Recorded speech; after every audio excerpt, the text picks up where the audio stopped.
الملك سنفرو والدك، وهي ان سنفرو كان زهقان زيك وقاعد بيدور على حاجه تسليه. قام الكاهن قال له تعالى يا سيادة الملك نركب مركب في بحيرة القصر وانا هجيب لك مغنيات وراقصات وحاجة كده فل.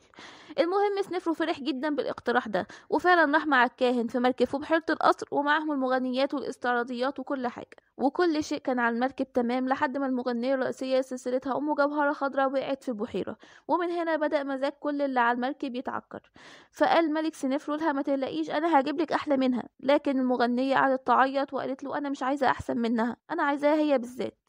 المهم الملك سنفرو لان هو راجل طيب ما حبش يكسر بخاطر البنيه، يعني مثلا لو كان مكانه ابنه خوفو اللي عمال يسمع في حواديت ده كان زمانه رماها للتمساح وريح نفسه على طول من غير تردد.